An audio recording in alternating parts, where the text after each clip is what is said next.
Stand on the shoulders of giants to supersize and grow your business. This is our little Olympian skater on a snowboard on the shoulders of a Yeti.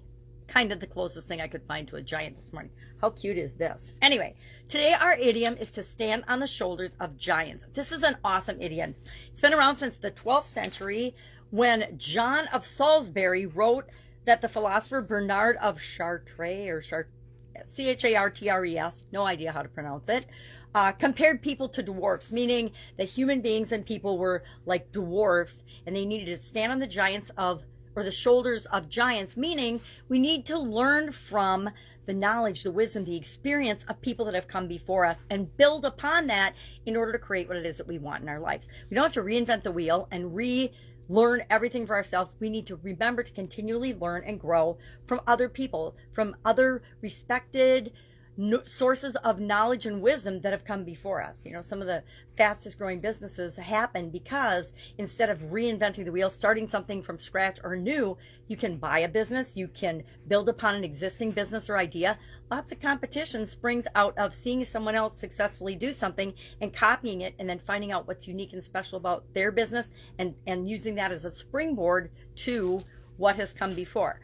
I'm in a business group called ClickFunnels, where everything we do is about learning what other people have done before and building upon that to make our success faster. So what are one of the best ways? And this idiom, this expression, it, in addition to being from the 12th century, it showed up in the Bible, which is way before the 12th century, as well as Isaac Newton is accredited with using it and writing it in a letter to Robert Hooke in 1675. So there's lots of references of this idea throughout history. And it's one that it behooves us to listen to and learn from as we're growing and building and supersizing our business. Why? It's faster and easier to learn what has and has not worked in the past. That's why I share so much information online. It's like, I want people to not make the mistakes that I've made because, number one, they were painful. Number two, they were expensive. Number three, they wasted a lot of time and energy. If I had done something different or if I had known better, I wouldn't have even done the things that I've done. And that's how we learn. And if we learn from the lessons and the mistakes we make, we grow that much faster. I want to talk a little bit about feedback when it comes to this particular topic as well. One of the fastest, easiest ways we can serve our customers, the people we're here to serve, is to ask them questions and listen, and really listen to the responses. I like the expression ABL, always be listening, always be learning, because if we're listening, we're learning. People will tell us everything we need to know if we're willing to listen, ask the questions, and then listen to the response. Not get defensive. It's just like feedback. Feedback is such a touchy subject for a lot of people, me included in the past. The younger I was, the less I liked feedback. But there was some tipping point where I realized people aren't telling me something because they want to harm me. They're telling me these things because they want to help me be a better leader, be a better manager, be a better engineer, be a better human being. And that's why they give you feedback. Now, I will say, with respect to feedback, a couple of things. Number one, always consider the source. If the source is credible, if the source is someone who's done something that you want to do, listen to them because they have got experience that is valuable and you can learn from. If somebody is just criticizing or hating on you, please ignore those people. They're always out there, right?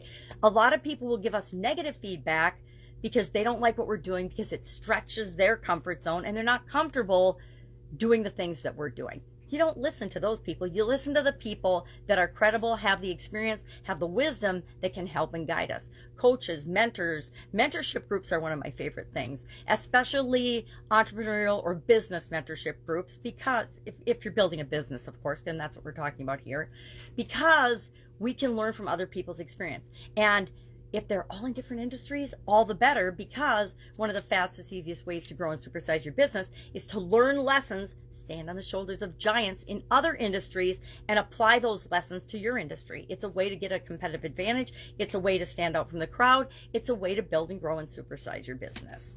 So feedback is actually one of my favorite subjects. I did a lot of work on it in corporate America because I knew what a touchy subject it was for people, and I literally had to do thousands of performance reviews throughout my corporate career. Thousands. I know, it's crazy.